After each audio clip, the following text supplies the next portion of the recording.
Yes, അപ്പോൾ ആദ്യ 11-ൽ playing 11-ൽ ആരൊക്കെ ഉണ്ടാകും എന്നതാണല്ലോ ചോദ്യം. നമുക്ക് നോക്കാം, ഒരു പോസിബിലിറ്റി എന്താണെന്ന് നോക്കാം. കാരണം കഴിഞ്ഞ ടീമിൽ ഉണ്ടായ ആൾക്കാരെ അതുപോലെ നിലനിർത്താനായിരിക്കും ആഞ്ചലോട്ടി ശ്രമിക്കുക. അതിൽ ഒരു പുതിയ അഡീഷനായി നെയ്മാർ ജൂനിയർ വരുമോ എന്നത് മാത്രമേ നമുക്കിനി കാത്തിരുന്ന് കാണേണ്ടുള്ളൂ. എന്നാലും ഒരു പോസിബിൾ 11, ഒരു ഫസ്റ്റ് 11 പ്ലേയിങ് 11 ആരാണ് എന്നൊക്കെ നോക്കാം നമുക്ക്. ഗോൾ കീപ്പർ അലിസൺ ബേക്കർ, അതിൽ പിന്നെ മറ്റൊരു ചിന്തയുടെ ആവശ്യമില്ല. അലിസൺ ബേക്കർ ആയിരിക്കും ഗോൾ കീപ്പറായി ഉണ്ടാവുക. ഒപ്പം തന്നെ ഡിഫൻസിൽ വന്നു കഴിഞ്ഞാൽ Danilo, Marquinhos, Gabriel, Douglas Santos, ഇവരെ വിട്ട് മറ്റൊരാൾ സാധ്യതയില്ല എന്നാണ് കളി അറിയുന്ന അല്ലെങ്കിൽ ബ്രസീലിന് അറിയുന്ന എല്ലാവരും പറയുന്നത്. അപ്പോൾ ഈ ഒരു നിര അത് വളരെ ഇമ്പോർട്ടൻ്റ് ആണ്. കാരണം ആ ഒരു മേഖലയാകെ ഇവരുടെ ഒരു കൈപ്പിടിയിലായിരിക്കും, കാൽപ്പിടിയിലായിരിക്കും എന്ന് നമുക്ക് അറിയുകയും ചെയ്യാം.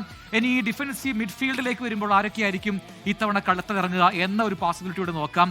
ബ്രൂണോ ഗിമറസ് ഉറപ്പായും ഉണ്ടാവും. കാസിമീറോ, ഈ രണ്ട് താരങ്ങളെയും മാറ്റി നിർത്തിക്കൊണ്ട് ബ്രസീലിന് ഈ അടുത്ത കളി ജയിച്ച് മുന്നേറുക പ്രയാസമായിരിക്കും. അതുകൊണ്ട് ഇതിൽ മാറ്റമുണ്ടാവില്ല. ഇനി അറ്റാക്കിംഗ് മിഡ്, അതാണ് ഏറ്റവും പ്രധാനപ്പെട്ട ഒരു ക്രൂഷ്യൽ ഏരിയ എന്ന് പറയുന്നത് ബ്രസീലിനെ സംബന്ധിച്ചിടത്തോളം.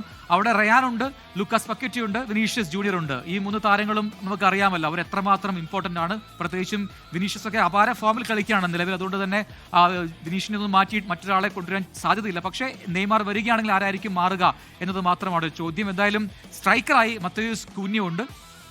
യെസ്, അതോടൊപ്പം തന്നെ കുഞ്ഞ ഫോമിലാണ്. അതോടൊപ്പം തന്നെ ഈ കളിയിലും അടുത്ത മത്സരത്തിലും മികച്ച ഫോമിലേക്ക് ഉയരുമെന്ന് തന്നെയാണ് ആരാധകരെല്ലാം തന്നെ പ്രതീക്ഷിക്കുകയും ചെയ്യുന്നത്.